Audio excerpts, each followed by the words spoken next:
নমস্কাৰ মোৰ মৰমৰ মেঘ ৰাশিৰ ব্যক্তিসকল, পুনৰ এবাৰ আপোনালোক সকলোকে আপোনালোকৰ মৰমৰ চেনেল লজিকেল এষ্ট্ৰলৈ হাৰ্দিক স্বাগতম জনাইছো। আৰু আজি মই আপোনালোকৰ বাবে লৈ আহিছো এটা গুৰুত্বপূৰ্ণ আপোনালোকৰ ৰাশিৰে ভিডিঅ', কিয়নো আগন্তুক 2 জুন তাৰিখে সম্পূৰ্ণ 12 বছৰ পিছত, ঠিক আছে, সম্পূৰ্ণ 12 বছৰৰ মূৰত বৃহস্পতি আপোনালোকৰ 4 নম্বৰ ঘৰত প্ৰৱেশ কৰিবলৈ গৈ আছে। এতিয়া আপোনালোকৰতো ইমান দিনত বহুত বেছি টেনচনত আছে বা বহুত বেছি সমস্যাত ভুগি আছে। এতিয়া গুৰু বৃহস্পতি ভাগ্যৰ যি প্ৰতীক, সেই গুৰু বৃহস্পতি 4 নম্বৰ ঘৰত 2 জুনৰ দিনা যোৱাৰ পিছত সেই প্ৰব্লেমবোৰ নোহোৱা হ'ব নে নহয়, বা কিবা নতুনত্ব আপোনাৰ জীৱনত আহিব নেকি, কি চেঞ্জ হ'ব, কেনে ধৰণৰ বস্তুবোৰ চেঞ্জ হ'ব। কাৰণ 4 নম্বৰ ঘৰত যিহেতু যাব, 4 নম্বৰ ঘৰৰ লগত জড়িত যিবোৰ বস্তু, সেই বস্তুবোৰত আপোনালোকে চেঞ্জ অনুভৱ কৰিব, চেঞ্জ দেখিবলৈ পাব। গতিকে ভিডিঅ'টো আপোনালোকে একেবাৰে যাতে শেষলৈকে চাই।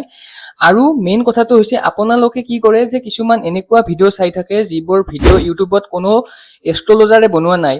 বহুতো মানুহে ইউটিউবত ভিডিঅ' বনাই এনেই যধে মধে ভিডিঅ' কিছুমান দি থাকে, সেইবোৰৰ কোনো গুঢ়াৰ্থ নাথাকে, কোনো ধৰণৰ প্ৰয়োজন মই নেদেখো যে আপোনালোকে সময় নষ্ট কৰি তেনেধৰণৰ ভিডিঅ'বোৰ যাতে চাই নাথাকে। আপোনালোকে এইটো চেনেল ছাবস্ক্ৰাইব কৰি থব। এইটো চেনেল ছাবস্ক্ৰাইব কৰি থলে কমসে কম আপোনালোকে জেনুইন কিছুমান ভিডিঅ' দেখিবলৈ পাব যিবোৰ এষ্ট্ৰলজি বেস্ট হয়, ঠিক আছে। এষ্ট্ৰলজিৰ ওপৰত ভিত্তি কৰি মই সদায় ভিডিঅ' বনাওঁ, কাৰণ মই এজন UGC ৰেজিষ্টাৰ্ড অৰ্থাৎ ইউনিভাৰ্চিটি গোৱান কমিশ্যনৰ আণ্ডাৰত মাষ্টাৰ ডিগ্ৰী কৰি থকা এজন এষ্ট্ৰলজাৰ। আৰু অসমত বহুত কম সংখ্যক এনে এষ্ট্ৰলজাৰ আছে যিয়ে UGCৰ আণ্ডাৰত মাষ্টাৰ ডিগ্ৰী হওক বা যিকোনো পাঠ্যক্ৰম পঢ়িছে। এতিয়া আপোনালোকৰ কি হ'বলৈ গৈ আছে তাকো কম। আপোনালোকৰ 4 নম্বৰ ঘৰত বৃহস্পতি প্ৰৱেশ কৰিবলৈ গৈ আছে। বৃহস্পতি ভাগ্যৰ কাৰক, গতিকে কি হ'ব এতিয়া ভাগ্যৰ ক্ষেত্ৰত, কি হ'ব এতিয়া আপোনাৰ তাকো কম। গতিকে ভিডিঅ'টো একেবাৰে স্কিপ নকৰিব। আৰু মেইন কথাটো হৈছে চেনেলটো ছাবস্ক্ৰাইব কৰি থৈ দিব, মই ক'লোৱে ইতিমধ্যে। আৰু এটা মেইন কথা, আৰু সেইটো কথা হৈছে আপোনালোকৰ বাবে বেষ্ট ৰত্ন কোনটো ৰত্ন পিন্ধিলে আপোনালোকৰ ভাগ্য উদয় হ'ব। বহুতে ৰত্নক বিলিভ নকৰে, কিন্তু আমি দেখিবলৈ পাওঁ যে ডাঙৰ মানুহ হওক বা ডাঙৰ চেলিব্ৰিটি হওক বা আপোনালোকৰ হিমন্ত বিশ্ব শৰ্মাই হওক বা যিয়ে নহওক, সকলোৰে হাতত এটা নহয় এটা ৰত্ন আছে জ্যোতিষী দিয়া, আৰু তেওঁলোকে পিন্ধি ফুৰে সদায়, ঠিক আছে। গতিকে ভিডিঅ'টো আপোনালোকে শেষলৈকে চাব, তেতিয়া গম পাব যে আপোনালোকৰ বাবে বেষ্ট ৰত্ন কোনটো। আহক আগবাঢ়ো। চাব, বৃহস্পতি হৈছে জ্যোতিষ শাস্ত্ৰত, ঠিক আছে, সকলো ৰেছপনচিবিলিটি হওক আপোনাৰ বা ভাগ্য, মেইনলি ভাগ্য, বৃহস্পতি ভাগ্য সূচায়, লগতে ধনৰ কাৰক বৃহস্পতি। লগতে বৃহস্পতি কি আপোনাৰ পত্নীৰো কাৰক বুলি কোৱা হয়, লগতে স্বামীৰো কাৰক বৃহস্পতি। ইয়াৰ উপৰি, ঠিক আছে, আপুনি মানুহজন কেনে ধৰণৰ নেচাৰৰ, চফ্ট নেচাৰৰ, আপুনি কিমান বিশ্বাসী প্ৰকৃতিৰ, এই সকলোবোৰ নিৰ্ভৰ কৰে বৃহস্পতিৰ ওপৰত, ঠিক আছে। লগতে বৃহস্পতি কি আমাৰ জ্ঞানৰ কাৰক, প্ৰথম ৰেছপেক্টৰ কাৰক, সন্মানৰ কাৰক। আৰু এই বৃহস্পতিয়ে আপোনাৰ ইমান দিনে 3 নম্বৰ ঘৰত আছিল, যিটো সিমান বৰ বেছি শুভ নাছিল। এতিয়া এই বৃহস্পতি গৈ আছে আপোনালোকৰ 4 নম্বৰ ঘৰত। ভাবি চাওক, কিবা নহয় কিবাতো পৰিৱৰ্তন আহিব। আৰু সেই পৰিৱৰ্তনবোৰ কি আপোনালোকে ভিডিঅ'টো চালে নিশ্চয় ভালদৰে বুজি পাব। আৰু মই ভালদৰে ডিটেইলছতে বুজাম, আপোনালোকে চিন্তা কৰিব নালাগে। ভিডিঅ'টো বহুত বেছি দীঘলীয়াও নহয়, ভালদৰে চাওক। চাব, মেইন কথাটো হৈছে ভাগ্য বিনে গতি নাই, ঠিক আছে। কৰ্মৰ ওপৰত সকলো নহয়, কৰ্ম মেইন, কিন্তু ভাগ্যও এটা আছে, ভাগ্য বোলা বস্তু এটাও আছে পৃথিৱীত, যাৰ ওপৰত ভিত্তি কৰি কিছুমান কথাবোৰ হৈ আছে। এতিয়া বৃহস্পতি যিহেতু ভাগ্যৰ কাৰক, ঠিক আছে, বৃহস্পতি যিহেতু ভাগ্যৰ কাৰক, গতিকে বৃহস্পতিয়ে নিৰ্ণয় কৰে যে আপুনি কেনে ভাগ্য লৈ জন্মগ্ৰহণ কৰিছে, আপুনি কেনে ধৰণৰ ভাগ্য লৈ জন্মগ্ৰহণ কৰিছে, পৃথিৱীত কি পাব কি নাপাব, তাক নিৰ্ভৰ কৰে মেইনলি বৃহস্পতিয়ে। আৰু ইয়াৰ লগতে হৈছে ধন, অৰ্থাৎ টকা পইচা, এইটো কিমান পাব কিমান নাপাব, এইটো সাধাৰণতে নিৰ্ণয় কৰে বৃহস্পতিয়ে। হয়, এটা গ্ৰহৰ ওপৰত ভিত্তি কৰি সকলো কথা নহয়, আপোনালোকৰ ৰাশি চাৰ্ট অনুসৰি বা আপোনালোকৰ যিখন কুণ্ডলী, জন্ম কুণ্ডলী, সেইখনহে মেইন কিন্তু দেই। কিন্তু ৰাশি হিচাপতো কিছুমান ঘটনা ঘটে, আৰু তাৰ হিচাপত মই বস্তুবোৰ কৈ আছো। এতিয়া এই বৃহস্পতি 12 বছৰৰ মূৰত যেতিয়া আপোনালোকৰ 4 নম্বৰ ঘৰত প্ৰৱেশ কৰিবলৈ গৈ আছে 2 জুন তাৰিখে, আহি আছে বৰ্তমান 2 জুন তাৰিখ। আৰু সেই 2 জুনৰ পৰা থাকিব 2 আগষ্ট, জুন জুলাই আগষ্ট, মাত্ৰ 3 মাহ, 2 মাহ, মাত্ৰ 2 মাহ আপোনালোকৰ 4 নম্বৰ ঘৰত থাকিব। আৰু 4 নম্বৰ ঘৰটো কি সেইটো মই এতিয়া আপোনালোকক বুজাই দিওঁ ভালদৰে, আপোনালোকে তেতিয়াহে ভিডিঅ'টো ভালদৰে বুজি পাব, ঠিক আছে। তাৰে আগতে কমেণ্টত আপোনালোকৰ যাতে বৃহস্পতিৰ কৃপা পাই থাকে, তাৰে কাৰণে কমেণ্টত যাতে ওম বৃহস্পতি দেৱ বা জয় বৃহস্পতি দেৱ জয় বৃহস্পতি দেৱ বুলি যাতে কমেণ্ট বক্সত লিখি দিয়ে। লিখি কিনে আপোনালোকৰ যদি কিবা সুধিব লগা আছে সেইটো নিশ্চয় সুধিব, মই ৰিপ্লাই নিশ্চয় দিম আপোনালোকৰ, ঠিক আছে। এতিয়া মই এটা কথা আপোনালোকক কওঁ, আপোনালোকে ছাপোজ কোনোবা এজন মানুহৰ ঘৰত গ'ল, ঠিক আছে। এষ্ট্ৰলজিত 12টা ঘৰ থাকে, ঠিক আছে। প্ৰত্যেকটো ঘৰে মানুহৰ কিবা কিবা বস্তু এটা নিৰ্ধাৰণ কৰে। গতিকে আপোনালোকে ছাপোজ কোনোবা এজন মানুহৰ ঘৰত গ'ল, সেই ঘৰখনত আপোনাৰ এটা এনাৰ্জি গ'ল নে নগ'ল? অবভিয়াছলি গ'ল ন। চ' ঠিক তেনেধৰণে বৃহস্পতি যেতিয়া আপোনালোকৰ 4 নম্বৰ ঘৰত আহিব, বৃহস্পতিৰ এনাৰ্জিটো কি হ'ব? 4 নম্বৰ ঘৰত আহিব। 4 নম্বৰ ঘৰৰ লগত জড়িত বস্তুবোৰত বৃহস্পতিৰ এনাৰ্জি আহিব। এতিয়া 4 নম্বৰ ঘৰটো কিহৰ? 4 নম্বৰ ঘৰটো হৈছে আপোনালোকৰ সুখ সুবিধাবোৰৰ ঘৰ। ঠিকেই শুনিছে, সুখ সুবিধা। আপোনালোকৰ প্ৰপাৰ্টিৰ ঘৰ, অৰ্থাৎ কি, মাটি কিনিলে, কিবা কিনিলে, বস্তু কিনিলে, আপোনালোকে নিজৰ প্ৰপাৰ্টি কৰিলে, এইবোৰ 4 নম্বৰ ঘৰৰ ওপৰত ভিত্তি কৰি থকা গ্ৰহটোৰ ওপৰত নিৰ্ধাৰিত হয়। লগতে গাড়ী কিনিলে, ইলেক্ট্ৰনিক্সৰ কিবা বস্তু কিনিলে, এইবোৰো কিন্তু 4 নম্বৰ ঘৰৰ পৰা ক'ব পৰা যায়, ঠিক আছে। ইয়াৰ উপৰি আপোনালোকৰ মাতৃৰ ঘৰ হয় 4 নম্বৰ ঘৰটো। মাতৃৰ স্বাস্থ্যৰ কথাই হওক, মাতৃৰ পৰা যিটো সুখ আপোনালোকে পাব লগা আছিল তাৰ কথাও ক'ব পাৰি 4 নম্বৰ ঘৰটোৰ পৰা। এতিয়া বৃহস্পতি গৈছে 4 নম্বৰ ঘৰত। বৃহস্পতি 4 নম্বৰ ঘৰত যোৱাৰ লগে লগে কি হ'ব? এতিয়া আপোনালোকৰ প্ৰথমটো হ'ব গাড়ী মটৰ বা কিবা যদি আপোনালোকে ইমান দিনে কিনিম বুলি ভাবি আছিল, ফাৰ্ষ্ট কথা যে কিনিম বুলি ভাবি আছিল, আপোনালোকে কিনিব পৰা নাই। আপোনালোকৰ কিবা কিবা ব্যৰ্থতা আহি আছে, কিবা কিবা সমস্যা আহি আছে, আগত বাধা বিঘিনি আহি আছে, টকা পইচাৰ লোকচান হৈ আছে। এই সময়ছোৱা যিটো 2 জুন তাৰিখ হওক বা 2 জুন তাৰিখ বুলি মই ঠিকমতে নকওঁ, কিন্তু 2 জুনৰ পৰা 2 আগষ্ট, তাৰে ভিতৰত যেতিয়া বৃহস্পতি 4 নম্বৰ ঘৰত আপোনালোকৰ যাব, তাৰে ভিতৰৰ এই সময়ছোৱাত কিন্তু আপোনালোকৰ গাড়ী মটৰ বা এনেধৰণৰ বস্তুবোৰ কিনাৰ, যিবোৰ ইলেক্ট্ৰনিক্সৰ বস্তু, মেইনলি ইলেক্ট্ৰনিক্সৰ বস্তু, ঠিক আছে।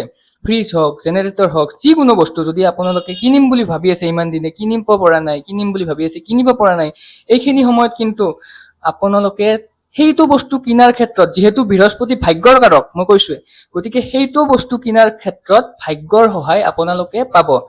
এই যে মই বস্তুবোৰ বুজাই আছো আপোনালোকক, আপোনালোকে বস্তুবোৰ ভালদৰে বুজি পাইছে নে নাই মোক ক'ব। মই বহুত ট্ৰাই কৰো যাতে আপোনালোকে মই যিবোৰ কথা কওঁ ভালদৰে যাতে বুজি পায়।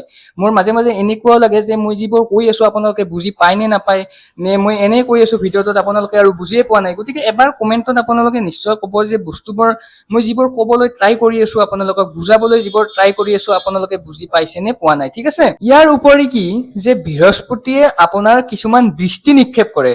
মই স্ক্ৰীনত দেখাই দিছো যে এইকেইটা ঘৰ থাকে, 12টা ঘৰ থাকে, ঠিক আছে, আপোনালোকৰ ৰাশিৰ চাৰ্টত। এই 12টা ঘৰত বৃহস্পতি 4 নম্বৰ ঘৰটোত অহাৰ লগে লগে 4 নম্বৰ ঘৰৰ পৰা দৃষ্টি দিব বৃহস্পতিয়ে 8 নম্বৰ ঘৰত, 9 নম্বৰ ঘৰত আৰু 12 নম্বৰ ঘৰত, ঠিক আছে। এতিয়া কি হ'ব? এইকেইটা ঘৰৰ কথাও আমি জানিব লাগিব। এতিয়া কি হ'ব যে সুখ সুবিধাৰ যিহেতু ঘৰ 4 নম্বৰ ঘৰ, লগতে গুৰু ভাগ্যৰ কাৰক, গতিকে কি হ'ব যে গুৰু ভাগ্যৰ কাৰক হোৱাৰ লগে লগে সুখ সুবিধাৰ ক্ষেত্ৰত ডেফিনেটলি বহুত বেছি ভাল। আপোনালোকৰ এই 2 মাহ সুখ সুবিধাৰ ক্ষেত্ৰত বহুত বেছি এটা গ্ৰোথ আপোনালোকে দেখিবলৈ পাব। কিবা বস্তু কিনিবলৈ ইচ্ছা আছিল কিনিব পাৰিব, প্ৰপাৰ্টি কৰিব পাৰিব, তেনেধৰণৰ বিভিন্ন বস্তুবোৰ আপুনি এইখিনি সময়ত দেখিবলৈ পাব। এতিয়া প্ৰথম কি হৈ আছিল আপোনাৰ, প্ৰথম এই ইমান দিনে আপোনালোকৰ ভাগ্যৰ বহুত বেছি খেলি মেলি হৈ আছিল। আপোনালোকে হয়নে নহয় নিজে এবাৰ উপলব্ধি কৰি চাওক যে ভাগ্যৰ ক্ষেত্ৰত বহুত বেছি খেলি মেলি আপুনি দেখিবলৈ পাইছিল। আৰু এইটো সময়ে সময়ে বা মানুহৰ ব্যক্তিৰ এটা টাইমত কিছুমান সময়ত ভাগ্যই বিশেষ সহায় নেদেখুৱাই, কিবা এটা গ্ৰহ বেলেগ এটা ভুল স্থানত বহি থাকিলে ভাগ্যই সহায় নেদেখুৱাই। এইটোতো মই কৈ আছো এতিয়া ৰাশিৰ ভিত্তিত, ঠিক আছে। আপোনাৰ যিটো জন্ম কুষ্টি বুলিয়ে কওঁ, কিছুমান জেগাত সোঁৱৰণি বুলি কয় বা কিছুমান ঠাইত কুণ্ডলী বুলি কয়, ঠিক আছে। এই কুণ্ডলীত যদি আপোনাৰ বৃহস্পতি বহুত বেছি দুৰ্বল আছে, তেতিয়া আপুনি নিজে লক্ষ্য কৰিব যে আপোনাৰ ভাগ্যৰ সহায় আপুনি একেবাৰে কম পায়। বৃহস্পতি যদি নিচ আছে, বৃহস্পতি যদি অস্ত আছে, এডুকেশ্যনৰ ক্ষেত্ৰত ভাগ্যৰ সহায় বহুত বেছি কম পাব আপোনালোকে। ড্ৰপ দিব পৰীক্ষাৰ ক্ষেত্ৰত, কি হ'ব যে পঢ়া শুনাৰ ক্ষেত্ৰত, উচ্চ শিক্ষাৰ ক্ষেত্ৰত ড্ৰপ বেছিকৈ পৰিব বা আধাতে এৰি আহিব লগা হ'ব পাৰে। তেনেধৰণৰ বিভিন্ন সমস্যা বৃহস্পতি যদি দুৰ্বল থাকে তেতিয়া ঘটা দেখা যায়। এতিয়া কথাটো হৈছে যে আপুনি কেনেধৰণে গম পাব আপোনাৰ কুণ্ডলীত বৃহস্পতি কি আছে কি নাই। ওচৰৰ কোনোবা যদি এষ্ট্ৰলজাৰ আছে, জনা বুজা এষ্ট্ৰলজাৰ, ভাল এষ্ট্ৰলজাৰ, এনেকুৱা এষ্ট্ৰলজাৰ নহয় যিয়ে কেৱল পুৰোহিত কৰি ফুৰে বা তেনেধৰণৰ নহয়, যিয়ে কমচে কম পঢ়িছে, শুনিছে, লিখিছে বা এষ্ট্ৰলজিৰ ওপৰত অলপ দখল আছে, যিয়ে কমচে কম নিজে কুণ্ডলীখন চাই আপোনাৰ ক'ব পাৰে, তেনেধৰণৰ এষ্ট্ৰলজাৰৰ তাত গৈ আপোনালোকে এবাৰ কুণ্ডলীখন দেখাব, তাতে সুধিব যে বৃহস্পতি মোৰ উচ্চ আছে নে অষ্ট আছে নে কি আছে, বৃহস্পতি কোনটো ঘৰত বহি আছে, যেনেধৰণে যদি 3 নম্বৰ ঘৰত বহি থাকে বেয়া বা বেলেগ বেলেগ ঘৰত যদি বহি থাকে ভাল, সেইটো বস্তু এজন ভাল এষ্ট্ৰলজাৰে গম পাব আৰু তেওঁ তাৰে হিচাপত কিছুমান উপায় দিব পাৰিব। মোৰ ওচৰত আপোনালোকে দেখাব পাৰে, কিন্তু মোৰ ইমান বেছি সময় নাথাকে আৰু মেইন কথাটো হৈছে প্ৰত্যেক বস্তুৰে এটা ফিজ থাকে, ঠিক আছে। মোক যদি আপোনালোকে দেখাব বিচাৰে, মই আপোনালোকৰ কুণ্ডলী, ঠিক আছে, মই এটা বস্তু দেখাই দিওঁ আপোনালোকক। মই এনেধৰণে ডিটেইলছত আপোনালোকৰ কুণ্ডলী বনাই কিনেহে চাওঁ, ঠিক আছে। গতিকে মোৰ ফিজ থাকে, এনে নৰ্মেলিতো মই ইয়াতে আহিলে 500 টকাৰ তলত মই নাচাওঁ, কিন্তু ইউটিউবৰ যিহেতু আপোনালোকৰ ছাবস্ক্ৰাইবাৰ, এবাৰ যদি ইউটিউবৰ পৰা অহা বুলি কৈ দিয়ে তেতিয়াহ'লে আধা দামতে অৰ্থাৎ 250তে মই চাই দিওঁ, ঠিক আছে। যদি চাব বিচাৰে আপোনালোকে হোৱাটছএপত মোক যোগাযোগ কৰিব পাৰে, হোৱাটছএপত মোক ক'ব পাৰে বা লিখি দিব পাৰে। ফোন কৰি থাকিলে মই নধৰিব পাৰোঁ, কাৰণ বহুত বেছি বিজি থাকোঁ বা বহুত কেইটা ফোন দিনটোত মোৰ আহি থাকে। এতিয়া আৰু মেইন কথালৈ আহোঁ যে কি হ'ব, থাৰ্ড হাউচ, মই কৈছোঁ থাৰ্ড হাউচটোত বহুত দিন থাৰ্ড হাউচত আছিল, অৰ্থাৎ 4 নম্বৰ ঘৰততো জুনৰ পিছত আহিব, এতিয়া আপোনাৰ 3 নম্বৰ ঘৰত আছিল বৃহস্পতি। ঘৰত অলপ ষ্ট্ৰাগল লাইফটোত বহুত বেছি হৈ আছে ইমান দিনে, আপোনালোকৰ এফৰ্ট বহুত দি আছে, কষ্ট বহুত কৰি আছে, ফল পোৱা নাই বা এইটো সকলোৱে কৈ থাকে, কিন্তু মেইন কথাটো হৈছে ভাগ্যৰ সহায়, ভাগ্যৰ হেল্পটো বহুত বেছি আপোনালোকে পোৱা নাছিল এইবোৰ বিষয়ৰ ওপৰত, প্ৰপাৰ্টি ৰিলেটেড হওক, গাড়ী চাড়ী কিনাৰ ক্ষেত্ৰতে হওক বা নিজৰ সুবিধাবোৰৰ ওপৰত বহুত বেছি ভাগ্যৰ সহায় আপোনালোকে ইমান দিনে হয়তো লাভ কৰা নাছিল। হয়তো নহয়, 100% কৈছোঁ, আপোনালোকৰ ৰাশিৰ ক্ষেত্ৰত কোনেও লাভ কৰা নাছিল।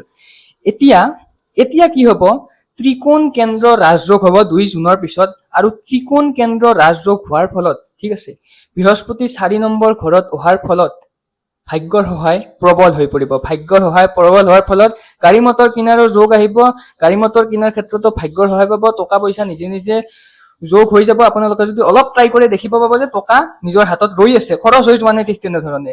ইয়াৰ উপৰি আপোনালোকৰ মেষ ৰাশি মংগলৰ বহুত বেছি ভাল মিত্ৰ, ঠিক আছে। গতিকে মংগলৰ চাপৰ্টটো আগৰ পৰাই আছে, আপোনালোকৰ এনাৰ্জি বহুত বেছি থাকে আপোনালোকৰ। আৰু এটা কথা, গুৰুৰ দৃষ্টিৰ ফলত, এতিয়া গুৰুৰ দৃষ্টিৰ কথা এইমাত্ৰ যিটো কৈছিলোঁ, গুৰুৰ দৃষ্টিৰ ফলত আপোনালোকৰ বিদেশ যাত্ৰাৰ, অৰ্থাৎ বহুত বেছি যদি আপোনালোকে ট্ৰাই কৰি আছিল ক'ৰবাত যাবলৈ বা কিবা কাৰণত সম্ভৱ হোৱা নাছিল, সেইটো সম্ভৱ হ'ব এই 2 জুনৰ পৰা 2 আগষ্টৰ ভিতৰত, ঠিক আছে। বিদেশত যদি যাব লগা আছিল, ফুৰিবলৈ যদি যাব লগা কিবা প্লেন আছিল, হ'ব। লগতে স্পিৰিচুৱেল ট্ৰেভেল হোৱাৰ বহুত বেছি ভাল যোগ আছে। লগতে আৰু এটা কি যোগ আছে যে পইচাৰ খৰচ হ'ব এইবাৰ, পইচাৰ খৰচ কিন্তু এইবাৰ এনেই অযথা মধে নহয়। এইখিনি সময়ত অলপ স্পিৰিচুৱেল গ্ৰথৰ ক্ষেত্ৰত বা শুভ কামৰ ক্ষেত্ৰত টকা পইচাৰ খৰচ হোৱাৰ যোগ বেছি আছে আপোনালোকৰ, অৰ্থাৎ পূজা পাঠৰ ক্ষেত্ৰত হওক বা কিছুমান অকাল্ট ৰিলেটেড কামত আপোনালোকৰ টকা পইচা খৰচ হোৱাৰ যোগ আছে। আৰু এইখিনি সময় অকাল্টৰ ক্ষেত্ৰত বহুত বেছি ভাল। যদি আপুনি এজন এষ্ট্ৰলজাৰ বা যদি আপুনি এজন জ্যোতিষী বা পুৰোহিত বা টেৰট কাৰ্ড ৰিডাৰে হওক, নিউমাৰলজিষ্ট হওক, যদি আপুনি ভগৱানৰ লগত জড়িত কিছুমান কাম কৰি আছে বা তেনেধৰণৰ বস্তুবোৰত ৰিলেট আছে আপোনালোকে, তেতিয়াহ'লে দেখা পাব যে এইখিনি সময় আপোনালোকৰ বাবে বহুত বেছি ভাল। এতিয়া আমি মেইন কথালৈ আহোঁ যে কোনটো ৰত্ন ল'লে আপোনালোকৰ জীৱন ধন্য হয় বা আপোনালোকে বহুত বেছি জীৱনত সফলতাৰে আগবাঢ়িব পাৰে। মেইন কথা এইটো, মই আগতেও কৈছিলোঁ যে আগৰ ভিডিঅ'বোৰ চালেও গম পাব যে ৰত্ন সদায় নিজে কেতিয়াও ল'ব নালাগে বা এনে কোনোবাই দিলে কেতিয়াও ল'ব নালাগে। সদায় এজন ভাল এষ্ট্ৰলজাৰৰ সান্নিধ্যতহে ৰত্ন ল'ব লাগে, নহ'লে উল্টা ক্ৰিয়া মাৰি বহুত সমস্যা মই আগতে দেখা পাইছোঁ। বহুত কেইজন মানুহক মই দেখা পাইছোঁ যে তেওঁলোকে গমেট লৈছে, কিবা লৈছে, কোনো এষ্ট্ৰলজাৰক নুসুধাকৈ কিবা ইনষ্টাগ্ৰামত এড চাই কিনে লৈছে, আৰু পিছত তেওঁলোকৰ জীৱনত বহুত বেছি খেলি মেলি বা লাইফত প্ৰব্লেম আহিছে, ঠিক আছে। গতিকে ৰত্ন সদায় নিজৰ কুণ্ডলী চাই কোনটো ঘৰত কোনটো গ্ৰহ বহি আছে। এতিয়া আপোনালোকৰ বাবে বেষ্ট ৰত্ন হৈছে ৰক্তপ্ৰবাল, মুংগা বুলি যিটো কয়, ঠিক আছে। সেই ৰক্তপ্ৰবাল যদি আপোনালোকে মংগলৰ ৰত্ন ধাৰণ কৰিব পাৰে বহুত বেছি ভাল, কিন্তু কুণ্ডলীত মংগল ভাল শক্তিশালী অৱস্থানত থাকিব লাগিব, সেইটো লক্ষ্য কৰিব।